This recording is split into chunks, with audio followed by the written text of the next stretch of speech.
This is WarCry. WarCry For Our Children, where the street meets the sanctuary and purpose meets power. Join me, Elder M, intercessor, street evangelist, prayer warrior, advocate for justice. We stand in the gap in the streets, in the courtyards, in the schoolyards, in the church and on the block. This ain't just prayer. It's intercession. It's advocacy. We deal with real problems. Criminal justice, social justice, gun violence, social media, catfishing, human trafficking, mental illness, education disparities. We deal with it all here on WarCry. Our community has a voice. It's called WarCry. Each week, we link arms with community leaders, educators, pastors, parents, calling out injustice. This is WarCry. This is not just a podcast. It's more than a moment. This is a movement. Join us. Let's give a voice to the problem and be the solution. I'm trying not to lose my head. It's like a jungle sometimes. It makes me wonder how I keep on going. WarCry. We're going to speak out for our children. Let freedom ring? No. There cannot be freedom until there's justice. WarCry, join us Mondays, 11 a.m. I'm just about to lose my mind. This is WarCry. They're trying to turn time back. But let us get out and give a voice to the problem. This is WarCry. Join us, be with us, or be gone. Don't push us. This is WarCry. Trying not to lose my head. It's like a jungle sometimes. It makes me wonder how I keep from going under. We're not going under. This is WarCry.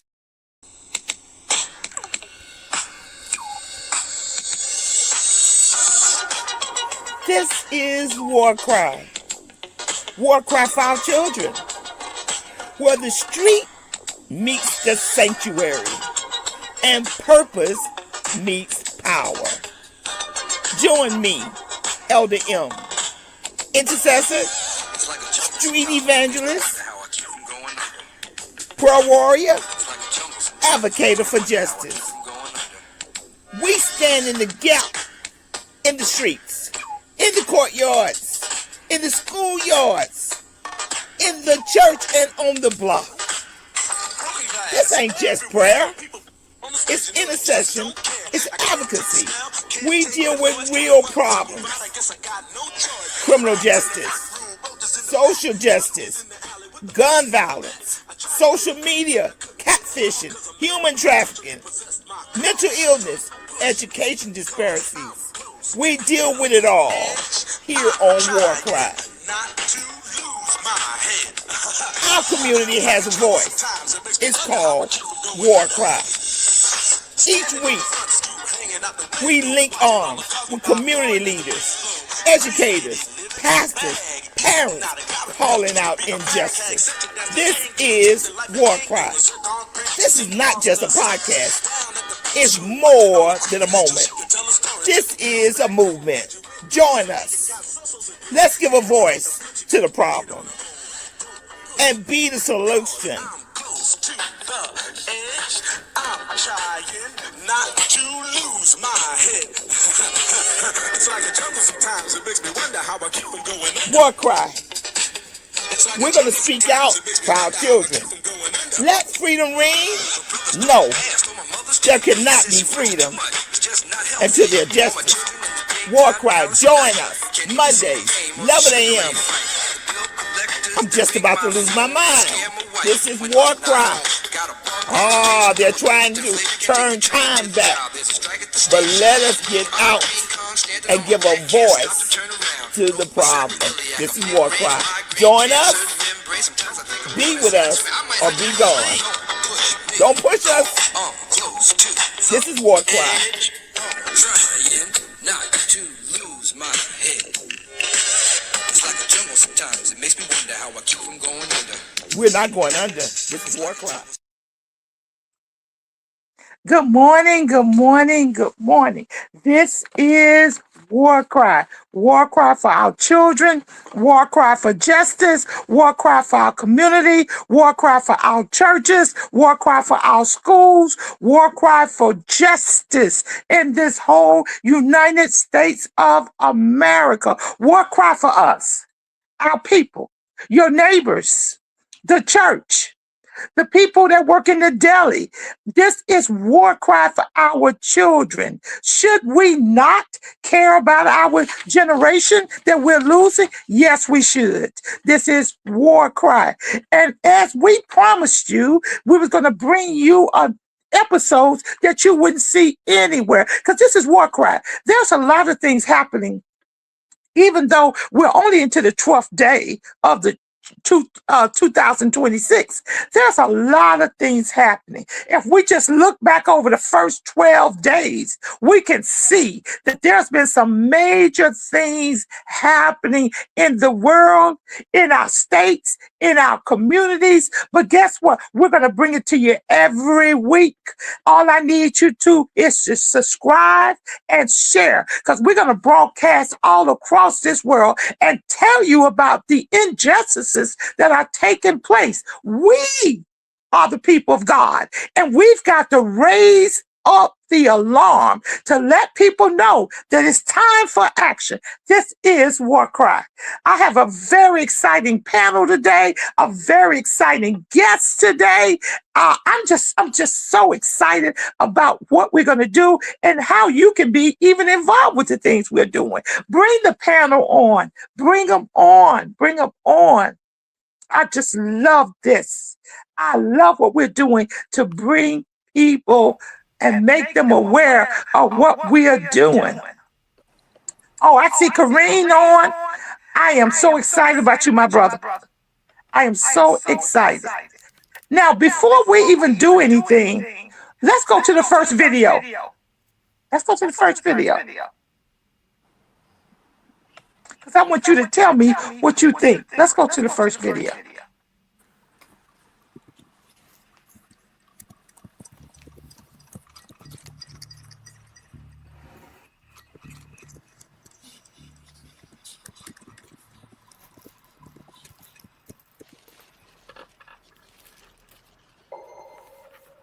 On an average day, 93 Americans are killed with guns. Thoughts and prayers do not stop gun violence. Our voices do. Speak out.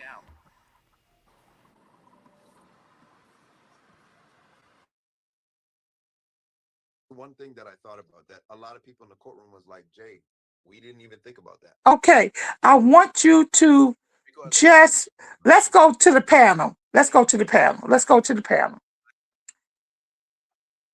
I want you just to introduce yourselves and just tell me what was in your mind when you seen that video. I'm going to start with you, Minister Travis. What was in your mind when you seen that video?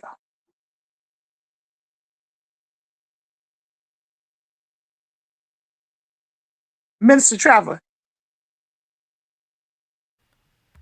Yes, good morning. It was disturbing, it was alarming, but unfortunately I can't say that I was surprised. Because things like this happen all over the United States, but we don't know about those things because for whatever reasons, and we know that they're kept hidden from us.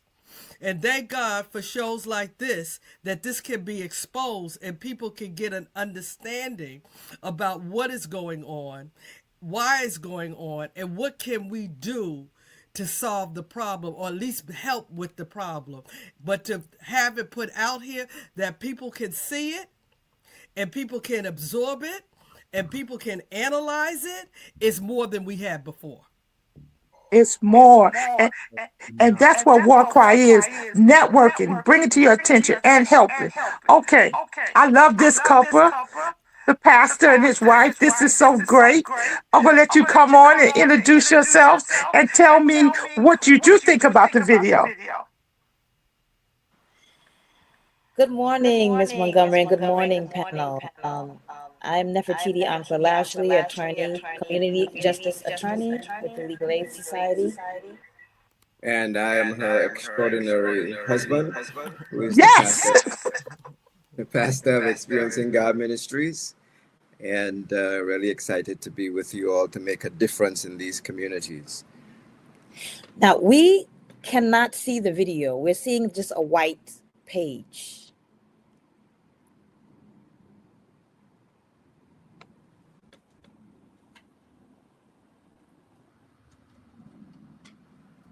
Can you hear us still?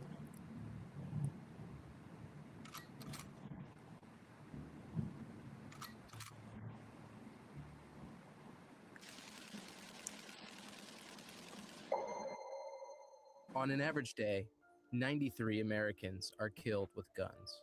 Thoughts and prayers do not stop gun violence. Our voices do. Speak out.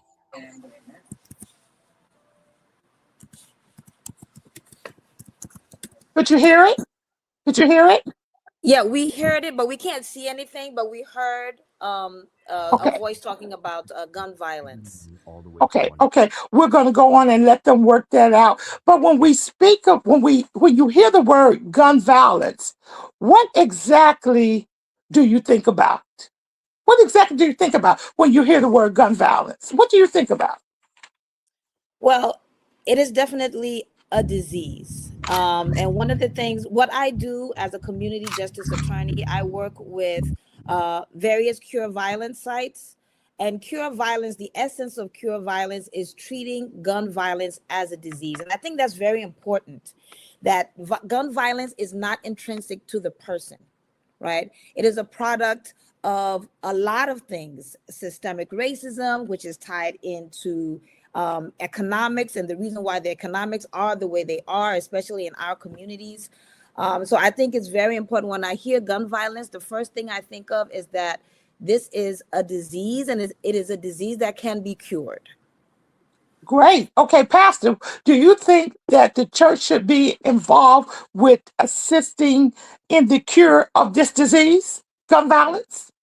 I think the church is definitely the medication.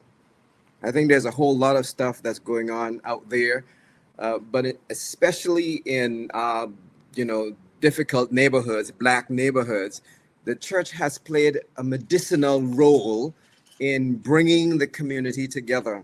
When we go through some communities, you'll find that there are these extraordinary, huge groups of people gathering together to worship, and then there are smaller amounts. But there is definitely this effort to have some kind of connection with the people who need to have a connection with this extraordinary God who can reverse the poison in our neighborhoods that takes away our sense of identity and being and all of that stuff. We need to be a people who can be what God has called us to be, and therefore the church is medicinal to make that happen. Absolutely. Minister Trevor, what do you think the children experience when we have to do gun lockdowns? Or we used to do fire drills, but when we have to do gun drills, what are some of the feelings that you think the children experience? Well, I think that the children probably experience a lot of anxiety, of flashbacks of things that are happening in their community. It creates it creates anxiety, it creates nervousness. And when things like that happen, the children cannot focus, they can't learn, they can't adequately take in the information that the teacher is telling them, because their mind is going back to that. Their safety is now broken. They feel that someone could come in at any time and do something, and now their safety is now insecure. They're not secure about their safety. I would say, we're going to introduce the guest speaker in 1 minute. I would say that we're raising up a generation of trauma that we've created in our children. Yes. We're Yes. creating trauma in our children. Yes. Our children are faced with words like lockdown, active shooter, so, lock the door, turn the lights off, stay quiet, cut your cell phones off. They're faced with trauma, trauma that we were not faced with. Instead of fire drills, we got gun drills. And this is promoting a society or a generation of fear.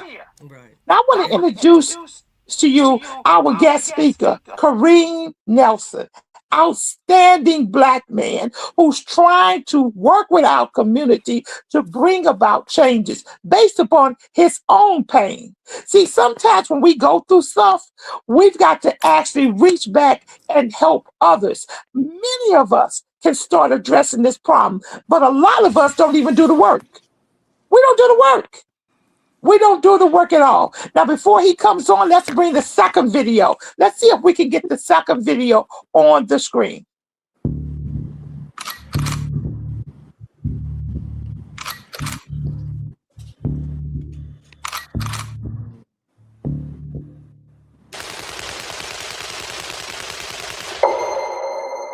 On an average day, 93 Americans are killed with guns.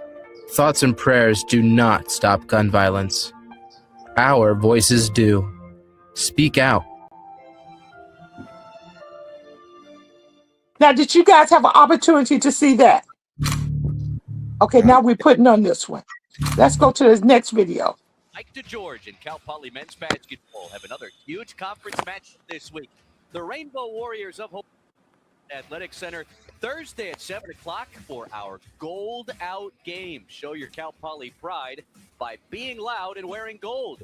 Get your tickets today at the Cal Poly ticket office or online at gopoly.com/tickets. And watch every game on ESPN+. Go Mustangs.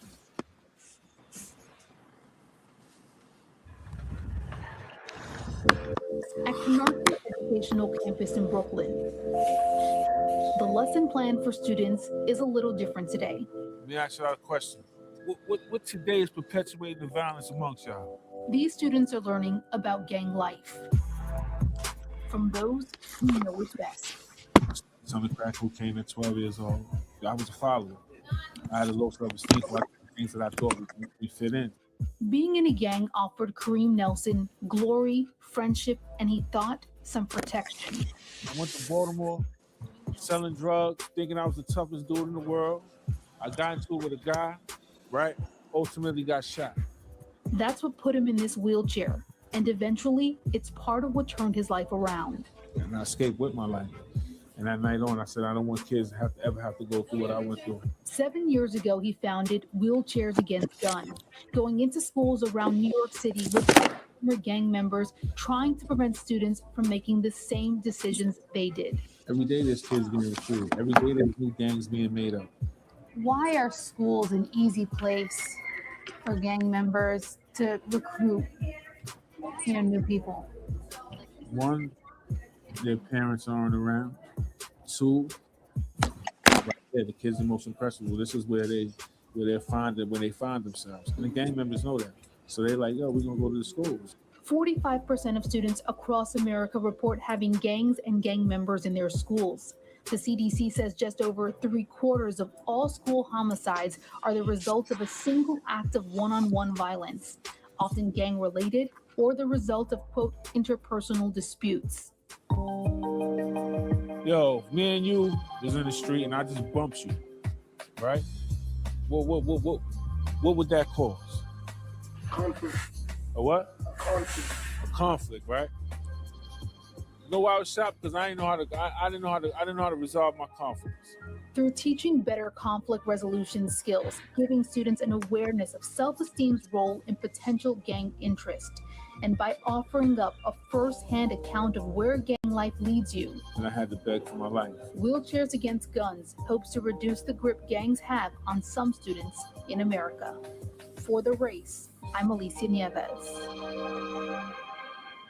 Now, I would like to introduce you to Mr. KAREEM Nelson, the founder of Wheelchairs Against Guns. My brother, you've got the front stage.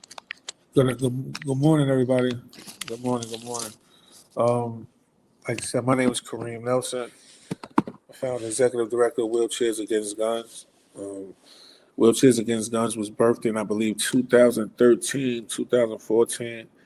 And ever since then, I've been in a fight to, try to change this narrative with the guns in our communities. We start by like the host said, we start by going into the schools because, like I said, the gangs feel that that's where they're most impressionable. I believe that's where they're most impressionable. But just a brief story about my life, so you could get to where I'm come from.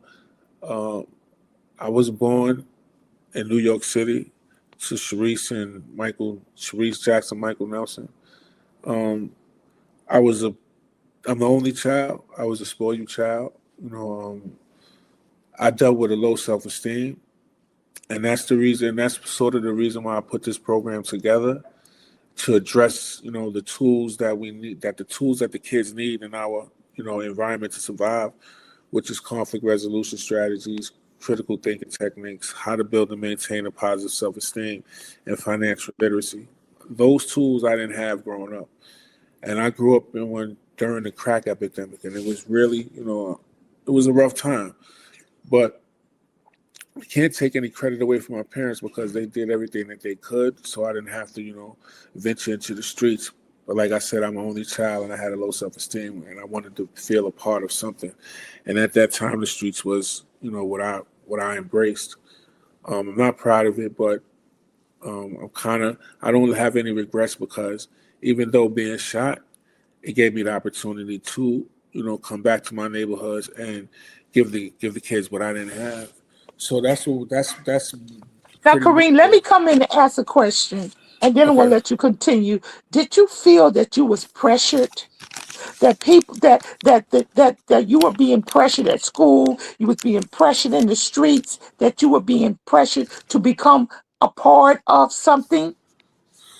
Yeah, I did feel the pressure, but it was more or less my decision because, like I said, I didn't know how to think straight. So when the pressure came and when the influence came to me, I just embraced it because I didn't know how to think critically and see through it. So it was the pressure there, and then it was some of my own will. But I believe the pressure drove my own will because when the pressure came, I didn't shy away from it. I kind of embraced it because that's kind of what I wanted, right? And getting into it, as I got into it, the more and more I've learned that this is not a place for me. Because at 13, I saw a friend of mine's, Dorian Dixon, get shot in his head. I believe that was God's sign to me, right? Because God knew who I was. He knew I was a strong young man. He knew that I could make the decisions that I wanted to make, but I was just weak at the time, right? So when I lost Dorian, that was my sign for me to, go back into my apartment. Because in my apartment, I had everything. I had heat, I had Atari, I had ColecoVision, I had a television, I had cable, I had food. So I wasn't, destitute to the streets. But I didn't take heed to that sign that God put in front of me, and I just kept going, going, and going until 7 years later, I got shot and was paralyzed. And I believe that the pressures from the streets come from like our children. This generation doesn't know what love looks like. They don't know how it feels, outside of their parents. And some of the times they don't even get it in their household. So when you come outside and you see your brothers and they're welcoming you, and they're welcoming you and loving you, that you feel that they're loving you. You're willing to go the distance for them. You're willing to let your family down like I did for several years. I didn't get my life together until I came home from federal prison. And then coming home from federal prison, I still didn't get my life together. I had to bump my head one more time, So our kids are dealing with a lot. They don't have the tools that they need, to navigate these rough terrains. And then they don't have the self-confidence when they get the tools to implement them. So that's where we come in from. That's where WAG comes in. Like we show them we are them. We are them. We live what they went through. We have the experience that they don't have. And then sometimes it works and sometimes it doesn't, but the majority of the time it works. Now, when we talk about, and we're going to let the panel ask some questions too as we go on in the interview, but when we talk about conflict resolution, KAREEM, you can help me out on this. A lot of time, conflict resolution in the streets don't work that well. I mean, if you're being pressured, if somebody's pushing you against the wall to do something, you could be a great talker, but sometimes it doesn't work out. So I guess what we're saying is before the conflict occurs, we've got to take a proactive stand. And that's what you're doing in the schools to teach our kids to stay away if possible. What would you say to that? And then we're going to go to the panel. Well, I have this saying that you can't dance to every song, right? And when the kids how can I say it? State your question one more time so I can formulate. A lot of times, conflict resolution don't work in the streets. Okay, conflict resolution, when you're looking at a barrel of a gun or you've got a beef with somebody, and that don't always work. So the object is this, right? Don't invite yourself to certain situations, right? So if you know that and when you're in school, after school, let's just say the Bloods are on 49th Street and they're recruiting, right? Do you take that? Do you take that route home? Right? You have to act. A lot of these times, these kids put themselves in positions where they don't have to be. You go to school, you go home. You go to school, you go home. A lot of times, it's a gray area between go to school and go home, and a lot of times the parents don't know this. So when you think about conflict resolution, it's about thinking, right? Conflict resolution. How can I resolve this conflict? Some of the times you don't even have to be there, right? And then the conflict is resolved. A lot of the times these kids hang around with with the bad kid, and then they put themselves in a situation where it's unavoidable. Like you said, sometimes you could be the greatest talker. You could be the greatest talker, but you're still going to find yourself in that position at that time. So what you have to do is you have to look at the whole terrain. We give them the big picture. Look at the whole terrain, and weigh your pros and cons.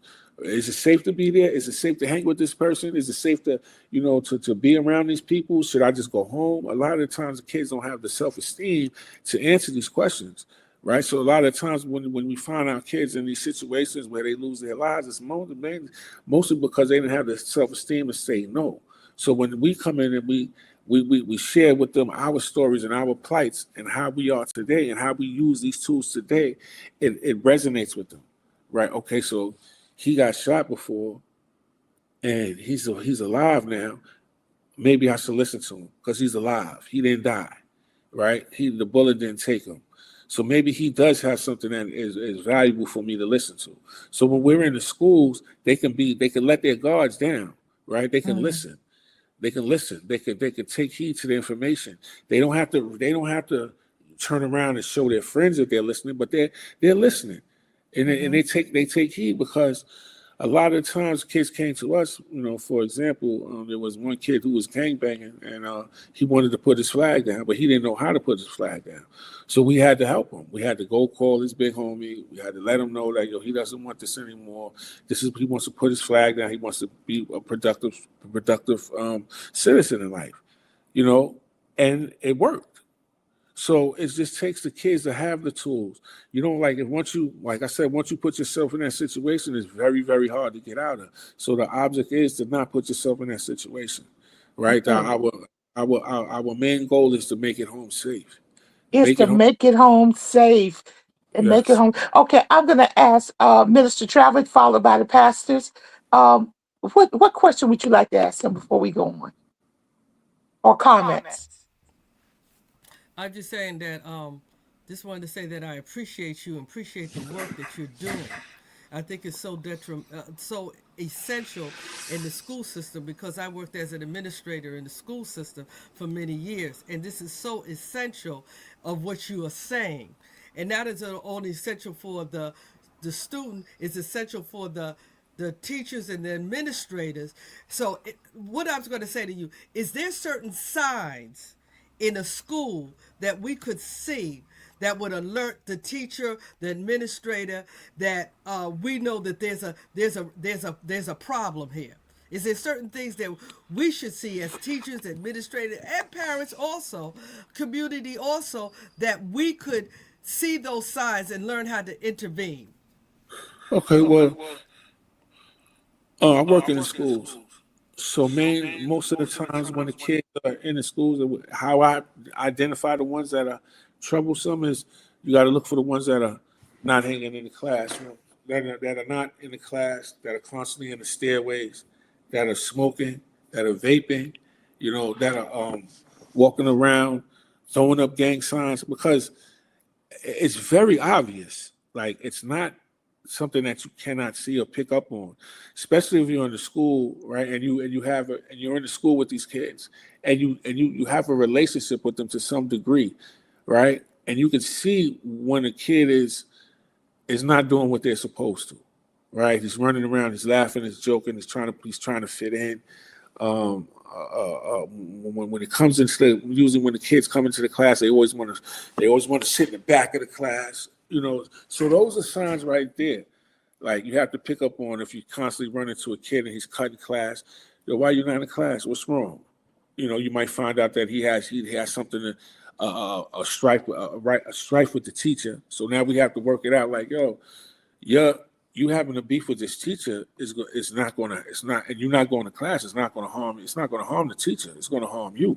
So what you have to do is you have to learn how to think, put things to the back, and concentrate what's most important to you.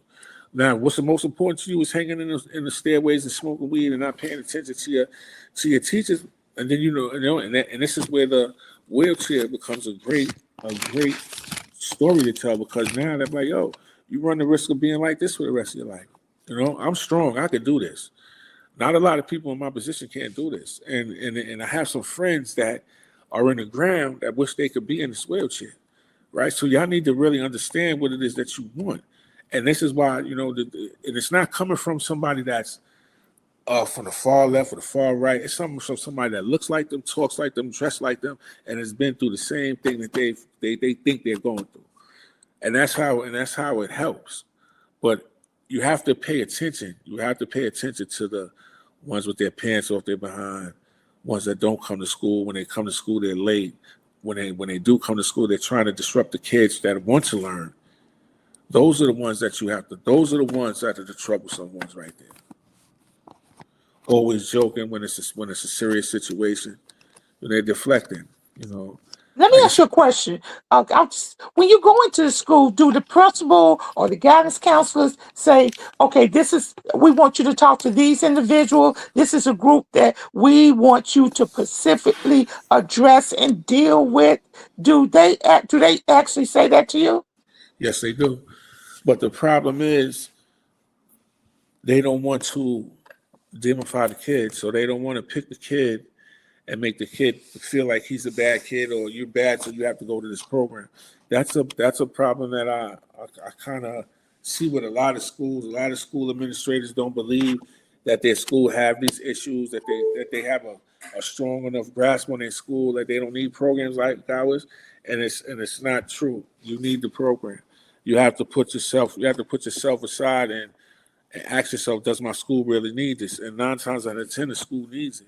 And a lot of the principals don't want to bring the program in because they have this thing about, my school doesn't need it. My school is a good school. And you can have a good school, but you can have 7 gang members in there that can disrupt your whole school.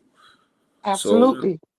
Absolutely. We're going to bring the pastors in, and then we're going to go back to you again. Pastors, you have any questions you want to ask? Pastor Leslie. Yes. Yeah, if I can jump right in there in terms of asking a question, I think that there is a lot and perhaps too much illness in our community, I think that churches have kind of excluded themselves from the communities and they're doing stuff in-house in the church building. Then there might be some things happening outside, but I think that God has really made it pretty clear enough for the church to say, listen, there is some healing that needs to take place in this community. Too many of us are going through all kinds of different circumstances and losing our giftedness. The church has a responsibility on behalf of the kingdom of God, to interact with those people who are, they're not inside the church building, but they're inside this horror world where they're losing themselves and the capacity to be who God has created them to be. And we're seeing it. Now, I'm really being, I'm kind of getting to that disruptive place where I'm feeling an energy that I'm lacking, because I see a lot too many people out there who have children that are suffering.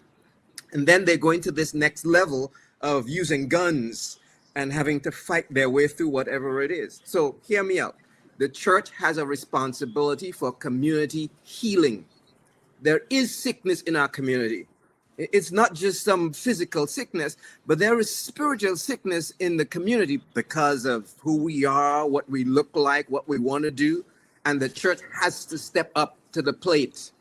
We Now I can't got a just be question. sitting. Let me jump in here. You brought something up, critical pastor. I want to ask you, Kareem, have you been asked to go into any churches and speak?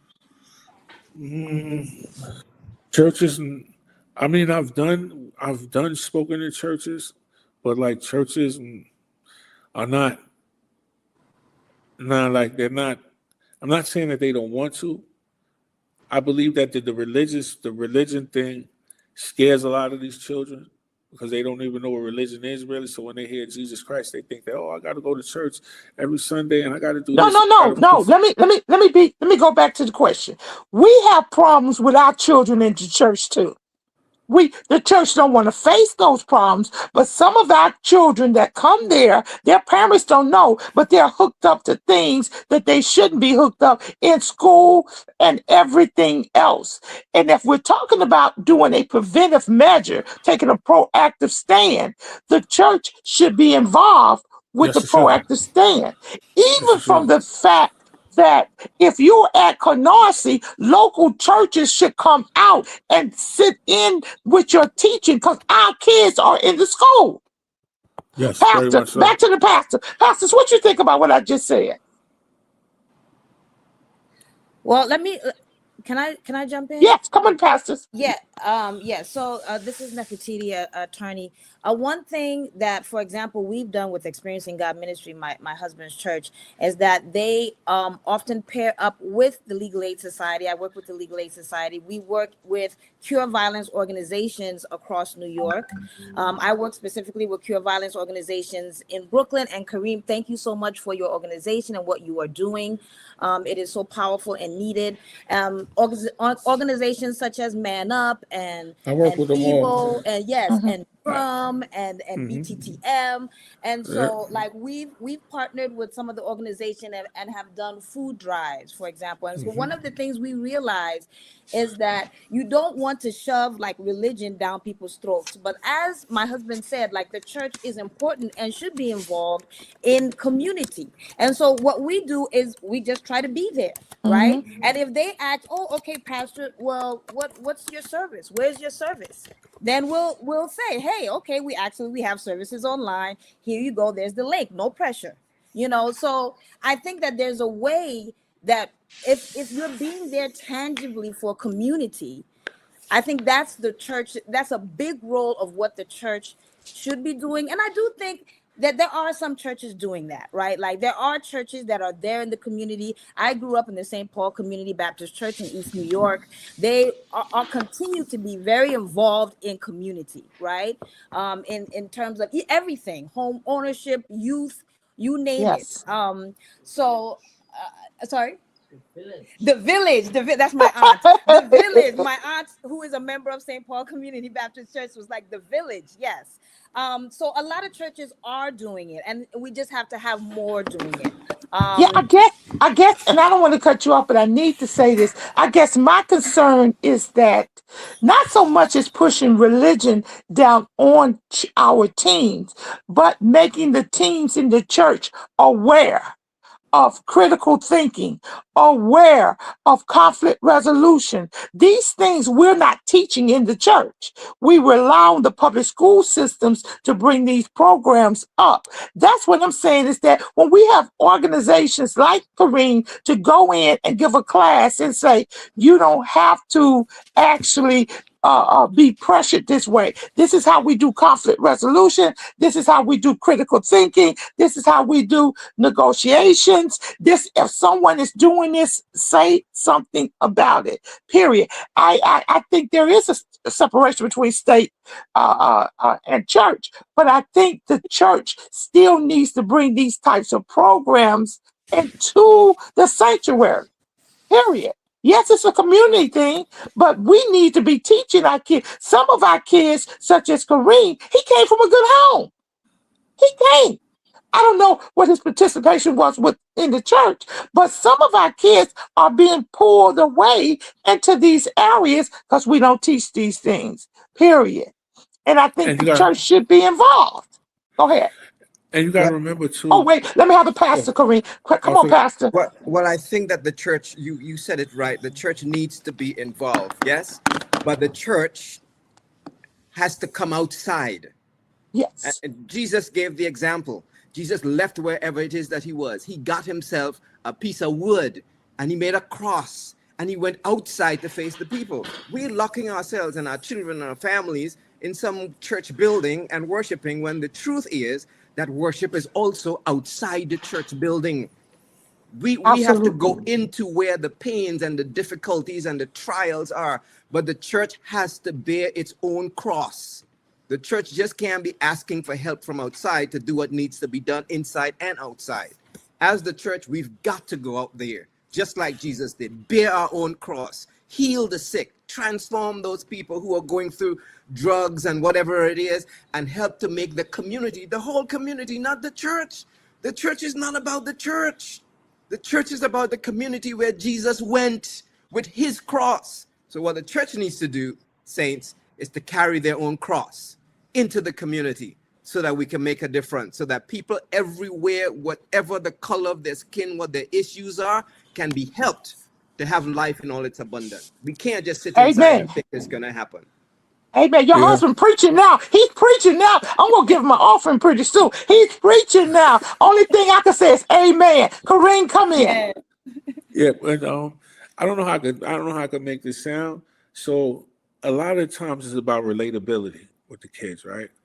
So when I talk about relatability, I mean, like, what are the things that the church can do that can be relatable to the child, right? So I wouldn't say throw the Bible at them. I would try to make things. I would try to pick things from the Bible that's relevant to what they're going through, like Jesus Christ. To the left and to the right, it was a crook. From to the left to the right, it was a thief and it was a crook, right? And he told him that I will be with me wherever I go, inside my kingdom. And that was a thief and a crook. So if we can find a way to bridge that gap to show, because a lot of these kids don't know. So let me give you the demographics of what kind of kids we're dealing with, right? Okay, wait, let me say something. Now, understand what we're saying, KAREEM. We're not saying we're going out there to preach a theology that we know the kids don't understand. We're saying we're going to meet you in the streets. The streets and the sanctuary are going to meet together and work together as community. We're not bringing religion in. We're going to show the kids first who we are as a community church. KAREEM, you got it. Tell us some more. Yeah, that's a great thing, to meet them where they're at. That's what you got to meet them where they're at. And when I say, like, I don't mean throw the book at them, but let them know who you are, what y'all believe in, and what is the purpose of why am I talking to y'all, right? So I just want to give you a demographic of the kids that we're dealing with. So they're babies raising babies. The crack epidemic, right, was bad. It had mothers. It took the mother and it took the father out of the household. Right, so it left children to raise. It left Ray to raise his little sister and his little brother, while the mother and father was out there battling their demons. So now today we're raised. Right now today, in the era that we're in, we're dealing with the babies from the babies that was raising babies. If you understand what I'm saying. So now the mentality is kind of off, because these are still children. Now this is why it's so big that. When you look at it, when you look into a household, the mother, the father, and the children are all doing the same thing. They're on their devices. They're on Facebook. They're on Instagram. So there's a relatable thing with that family. We have to break that. We have to have the mothers and the fathers put the phones down and raise the children. Put your time into the children. Take them to church. Take them to these programs. Like I had a Cure Violence site for Rockaway, Queens. Why I lost it, I don't know. But now that my program is going, now the kids that was in my program are the ones that are shooters now. So there is a form of we can save them, but we just have to know how to save them. So how do we go out? How do us as the church go outside and address our children? How do we go outside and let them know that we are with y'all, that y'all can trust us, that we don't want to take anything away from y'all. We just want to better improve y'all. How do we do that? We have to send people into the community that are of them. Like they might see Pastor, right? They be, oh man, Pastor ain't never been through nothing. He got a good life. Not knowing that Pastor probably was one of the worst people in his community when he was outside, like they like to say. So we have to find a way to be relatable to them. Once we get the relatability to them, I believe they're ours. Because that's how I operate. Once I get them to understand that I'm relatable, that you could tell me anything and it'll stay here, and that I will help you to with my last dime, they will continue to come to us. But if we don't find that relatable bridge to get to them, it's a done deal. And it's hard because they have like our battle is against the rappers, the pills, the drugs, the clothes, the TV. This is our competition. This is all the people that we have to fight with to get to our children. And it's not an easy thing. So when we think about coming outside and bringing the church to them, it's not going to be an easy thing. We have to strategize and really figure a way out how we can reach them. You know, Now, KAREEM, I want to ask you a question. You said that you had a site and you no longer have the site, and that the youth that you were instructing, some of them have went back to the streets. How do you yes, feel about that? How do you feel? I'm hot, but it kills me. It makes me. At one time when they first took my Cure Violence site, I wanted to leave it alone because it showed me that even though you still do the work, it's still politics, right? We lost our site for no reason at all. And the only thing that they could come back to me and say is that Savina Brooks, the Queens councilwoman, didn't like me. So I'm like, okay, you didn't like me, but what does that have to do with the children and the work that we put in on this peninsula? You know, I was sent to see 300 to 400 kids in the 1 year that we was there. We had programs every day for those kids, so they had somewhere to come eat, get some warmness, get a tutor, get a mentor, watch some TV, whatever it was. We had our center doors open, and now that's gone. And now Now, those just kids, tell us now those how. kids, I'm sorry, KAREEM. Go ahead. go Now, ahead, I'm those sorry. kids. Now those kids feel betrayed, and now we have to go through the whole cycle again of earning their trust. Now, tell us So I'm how sorry. a day looks at your center. Tell us what happens. Well, How do you recruit? Do you recruit kids? Do they volunteer come in? Tell us how that what goes on. Well, what the cure violence is, you have violence interrupters, and you have OWs, outward workers. So the violence interrupters, they're in the community, so they're addressing the children. They're trying to bring the enrolls in. They're talking to them. They're telling them about the program, what the programs have to offer, and then they're bringing them in to the center. And then once they come into the center, they're assigned to OW. The OW works with them with the school, what they want to do, what programs they want to operate within our center, and however else we can help them, as long as they're not on the streets. So a day would be, we open up our center, our outward speakers will hit the street. They would canvass, they would make sure things was okay, and around when the kids get out of school, they start pouring into the center. They're looking to, because we have a heavenly stipend system. Like I don't believe that I could tell a kid to stop doing this and don't have nothing to replace it with. So when the kids come to our center, they can, earn $25 gift cards. They can, do things. They can learn Whatever they need to learn is right there. They can come and do their homework. So when the doors open, it's just we have programs. We have the barbershop. The kids come in that are assigned to the barbershop. They sign the sign-in sheet. They go to the barbershop. Then we have a program that's dedicated to the young ladies, the beauty salon. They come in, they sign up. They go into their beauty salon classes.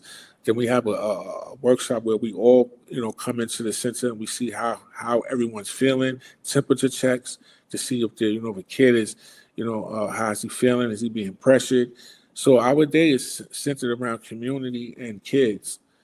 So that's what the center's for. But now that we lost our contract, that experience is not there for them anymore. Now, let me ask a question. Are you saying to us that when you speak about barbershop and you speak about cosmetology, so you're teaching our kids trades on how to be entrepreneurs so they can go learn how to cut hair, become an entrepreneur? Yes. And we also have a program that we're trying to run now called WAG Tech. And it's an HVAC program where they can come in and learn HVAC. And then after they learn the HVAC, we're trying to come in contact with businesses that will hire them right after their HVAC training is completed. But once again, it takes funding to do these things. It takes, it's not easy. The cure violence game is basically the same winners. They're not letting any new blood in, and they're taking away the new blood that was in the system. So I don't even have a way to conduct these programs anymore because I'm on SSI myself. So the money that I once poured into it, I can't. I have a son who's autistic now, so my money is really tied up within family. So we have one program in which we work with DYCD, and that's on Tuesdays and Thursdays. And the kids come in and they get what they need. So we went from a 6-day-a-week program to a 2-days-a-week program. And how many people do you have working with you? How many people are working with you? Well, I have 10 people working in the schools, and I have 3 people working in a DYCD contract. So that's 13. Now, how does a day in the school system look? Tell us about that. Well, we work with the schools now. We do programming, and we do safe passage. Safe passage is mainly what we're doing now to make sure, just to the safety of the kids, make sure that they get to their destinations nice and safe. So we come into the school at 12. We do the hall monitoring, make sure the kids aren't in the schools smoking weed, vaping, making sure they get into their classes on time. And when we're doing this, we're using our curriculum. Giving them reasons on why to go to class, telling them, coaching them on conflict resolution, critical thinking, and things like that. Those are the means that we use to get them back into the class. And then after school, where we have the team on ground at the hot spots, looking for the people that are recruiting, looking for the kids that want to just linger around and smoke weed and vape. So we keep a smooth system where there's no violence. We try to address the violence before it happens. And we try to get the kids to not want to be a part of the violence. We appreciate you. I'm going to tell you, I appreciate your work so much. We're going to let Minister Patton come in. Do you have any questions, Minister Patton?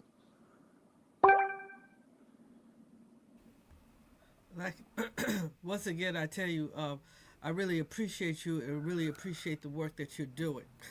I really do. I wanted to ask you a question. In your building that you have, do you have a system now that's working that the kids come in, they're still doing their homework, someone's there to help them? Is that still up and running, sir? No, only on Tuesdays and Thursdays from 4 to 6. From 4 to 6, okay. Yes. We're located in Far Rockaway. Oh, you're located in Far Rockaway. Yeah. Okay. But my organization does work through the whole city, throughout the whole 5 hours. Okay. And Pastors. Yes.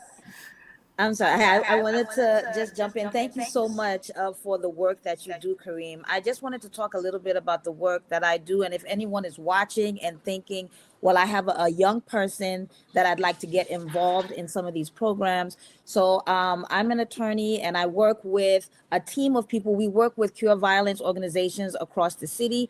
I myself specifically, I work in Brooklyn, but we have attorneys that work with cure violence sites all across the boroughs. So if you have youth in Harlem, if you're watching this, there's street corner resources. There's several in many in Brooklyn, in Manhattan, SOS in Manhattan, SOS in Brooklyn.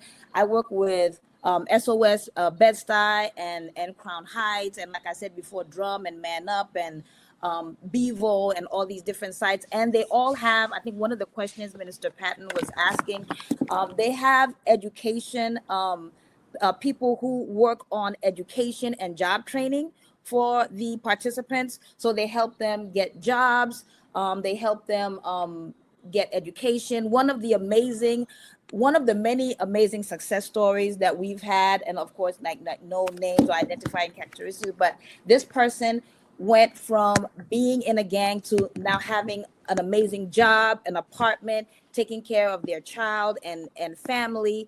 And I'm so proud to have like a connection to that. Like, you know, we what we do as an attorney, we're the legal wraparound services. So they have social workers, they have clinicians, they have therapy, mentorship. And for example, there was a youth who wanted to be a security guard, and they kept turning the youth down because even though the youth has turned their life around, they still have a record. So myself and somebody from the site, we had to actually go to the hearing and just really convince the judge that this young person needed a second chance. And the young person was able to get their security license, maintain it, and is doing amazing. And this is just one of many success stories of the sites. Gun violence has actually been decreasing since 2012, since the first Cure Violence site was formalized in New York City. It's, you know, Cure Violence started in Chicago and then was brought, you know, in 2012 to New York City. But from 2012 to 2024, the number of shootings has actually decreased dramatically. The New York comptroller has data statistics, I think 1,547 less shootings, and they attribute these less shootings not just to the impacts. Of course, we acknowledge NYPD and we do work. They have community police that we work with, the sites, but the community violence intervention, the crisis management system and the Cure Violence sites, they have done an amazing job. I know Miss Montgomery, you know, Sister Coco and her organization, Both Sides of the Violence. They just do an amazing job in really mentoring kids. And myself, I have an organization, in addition to being an attorney, I have an organization, Empower Healing Arts, where I do self-esteem and art courses for youth, for them to really understand who they are and be confident in who they are. And a lot of that, I think, has to do with knowing our history. Because I think what happens now is that people try to convince us that we're in this state, Black communities, because of something of our own doing, and that's not the case. Now, yes, it's important for us to have self-responsibility, but it's important for us to know how we got here. It's important for us to know the history of redlining, right? And the fact that Black soldiers were coming home from World War II and were not getting houses, and white soldiers were getting houses. It's important for us to know that our Black communities were built on toxic waste dumps, right, around railway lines and highways. And the reason why that Black communities are where we are economically is because of systemic racism. And then when we have that foundation, we can understand, okay, so no matter who is trying to make us feel like violence and poverty is intrinsic to us, it is not, and we can rise above it. And I have a question. I have a question. Yes. I am so proud of you. You know, girl, you're my girl. I'm keeping it professional, doctor. Why do you say that gun violence is a disease? Why do you think you say it's a disease? Yes.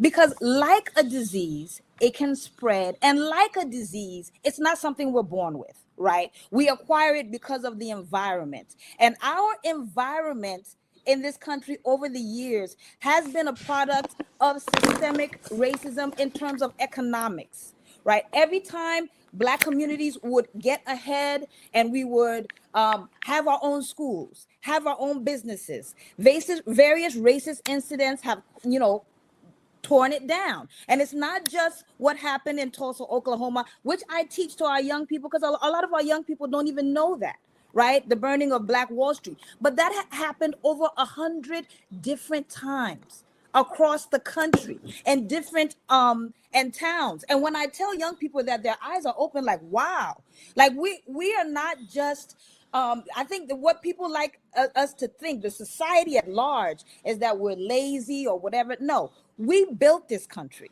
right? We built this country. And then after slavery, what was supposed to be a time of reconstruction ended up being another time of restriction and Jim Crow laws, where we were restricted as to where we can move, where we can go. People, Black Now, people. Dr. Lashley, you know I love you, right?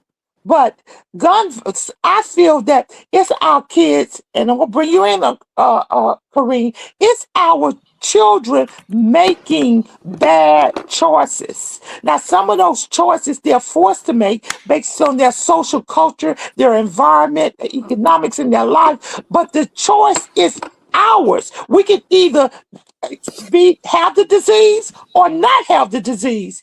And Yes. I am not saying that I don't understand, but I do not want to keep giving our people an excuse to get a get out of jail card with. Right. Yes, So can I that's just what I say don't. one, can I just say one last thing? So I just Yeah. want to say it's not an excuse. What I want to do is have the young people understand that, because once they understand that they are not intrinsically bad, that this is our history, then they can make better choices and say, "Oh, wait a second. So what they're saying, that this is the color of my skin is wrong, that's not true. Okay, let me make a better choice." I just wanted to say that. Okay, Kareem, come in, and then I'm gonna let Pastor Leslie come in. Come in, Kareem. You heard Well, you know how I feel. yeah. Well, my thing is this: I don't want to make excuses for my people. Right? We know what it is.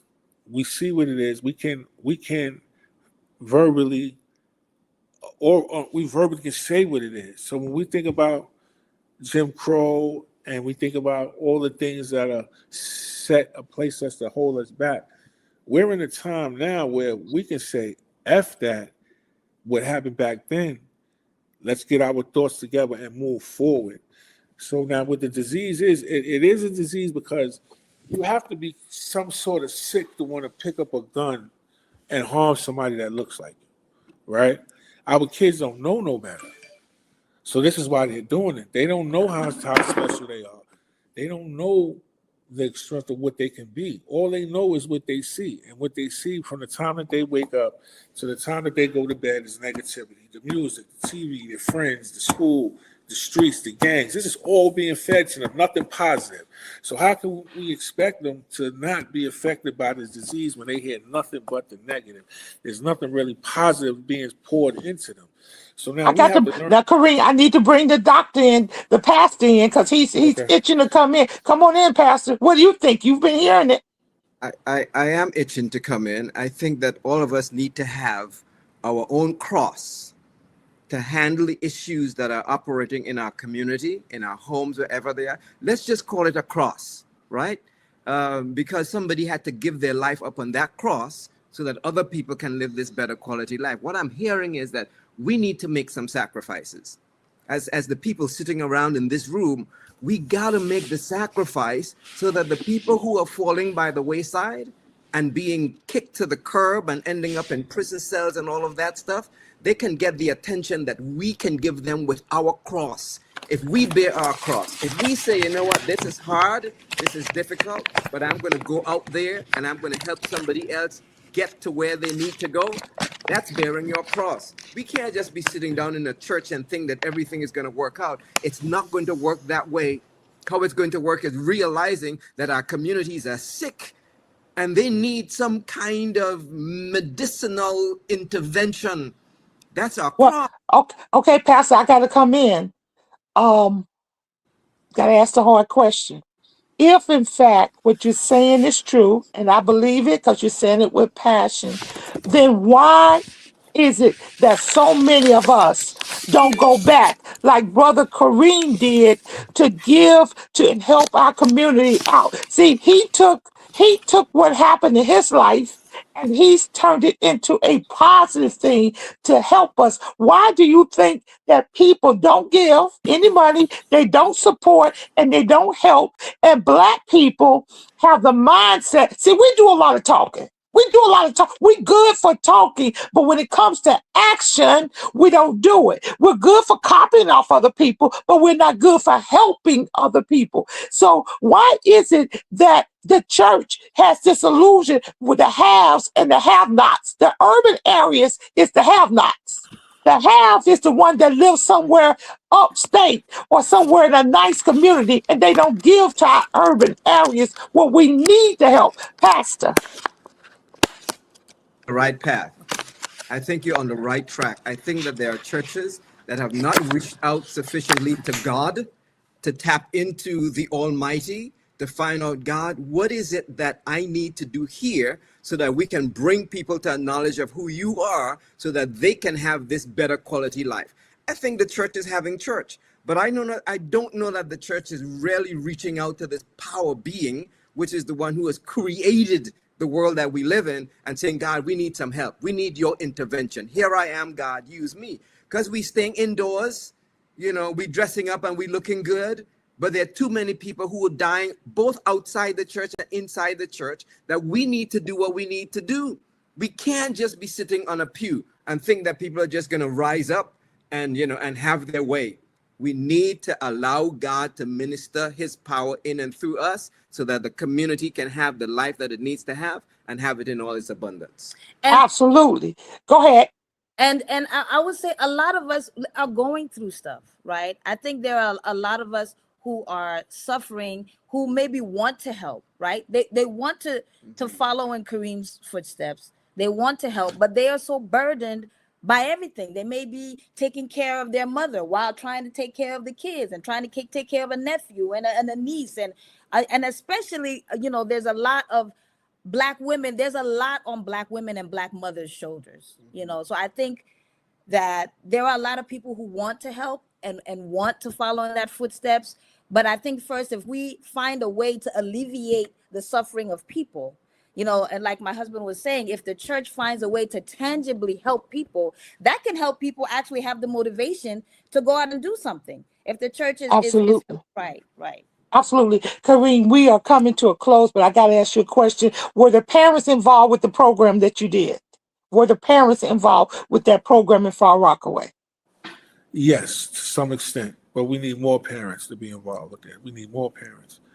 Like when I go I'm in school and I go after school, and they have the parents teachers associate. They have the parents teachers meetings, and a lot of times the school want me to be there, and when I'm there, the parents aren't there, right?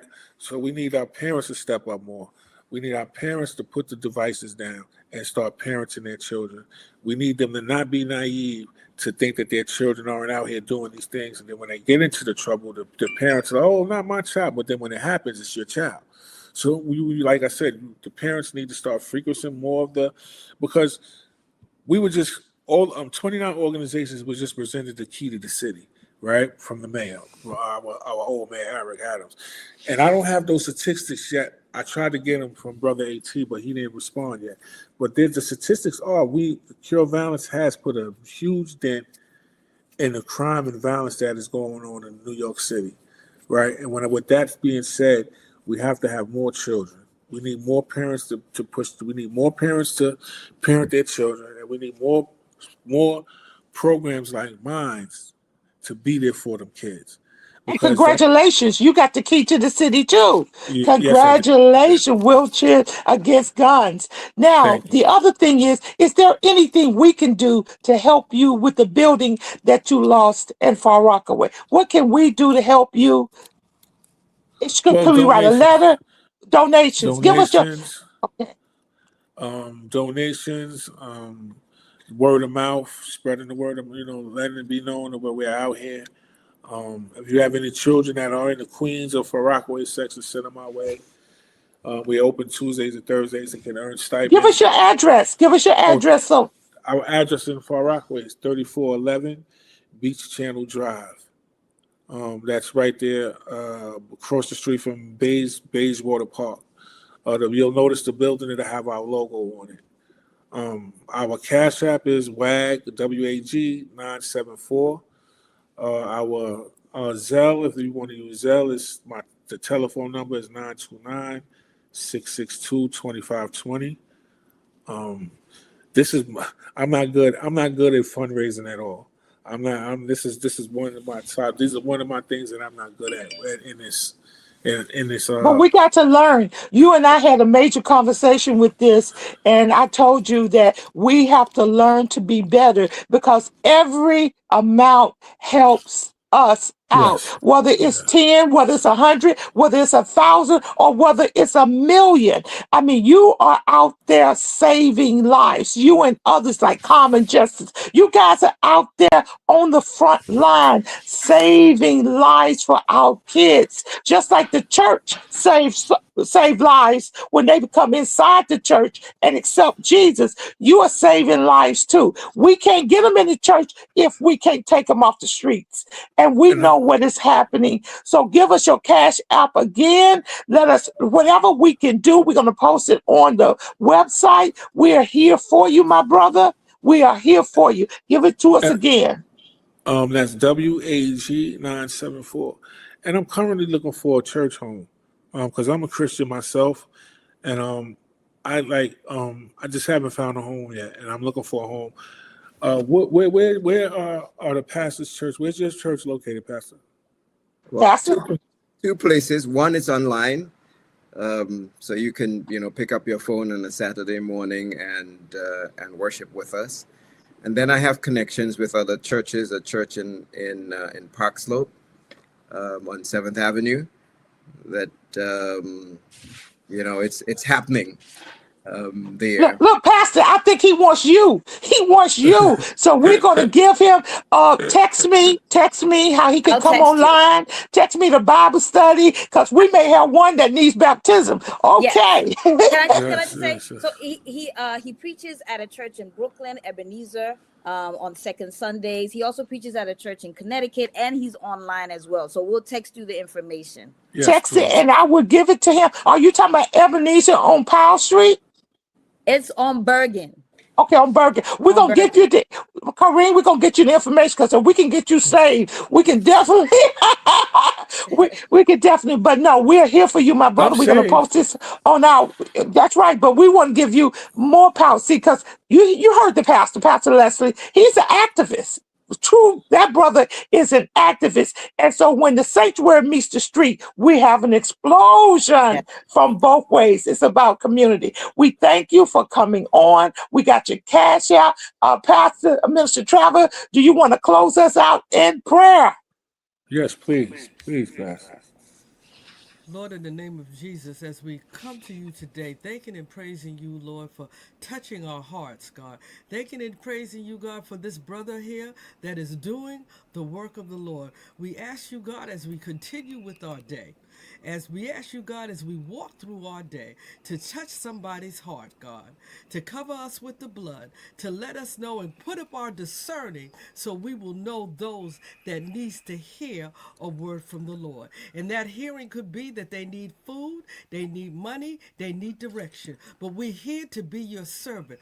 What shall you have us to do today, God? Because we're here to serve you. We thank and praise you for touching our lives.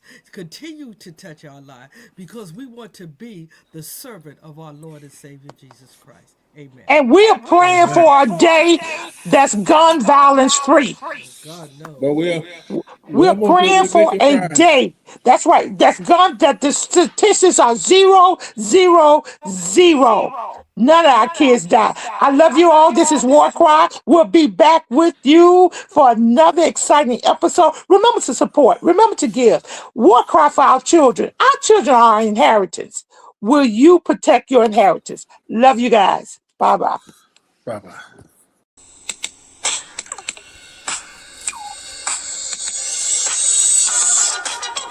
This is WarCry. WarCry for our children. Where the street meets the sanctuary and purpose meets power. Join me, Elder M, intercessor, street evangelist, pro-warrior, advocator for justice. We stand in the gap, in the streets, in the courtyards, in the schoolyards, in the church, and on the block. This ain't just prayer. It's intercession. It's advocacy. We deal with real problems. Criminal justice, social justice, gun violence, social media, catfishing, human trafficking, mental illness, education disparities. We deal with it all here on WarCry. Our community has a voice. It's called WarCry. Each week, we link arms with community leaders, educators, pastors, parents calling out injustice. This is WarCry. This is not just a podcast. It's more than a moment. This is a movement. Join us. Let's give a voice to the problem and be the solution. I'm trying not to lose my head. It's like a jungle sometimes. It makes me wonder how I keep on going. WarCry. We're going to speak out for our children. Let freedom ring? No. There cannot be freedom until there's justice. WarCry, join us Mondays, 11 a.m. I'm just about to lose my mind. This is WarCry. They're trying to turn time back. But let us get out and give a voice to the problem. This is WarCry. Join us, be with us, or be gone. Don't push us. This is WarCry. Trying not to lose my head. It's like a jungle sometimes. It makes me wonder how I keep from going under. We're not going under. This is WarCry.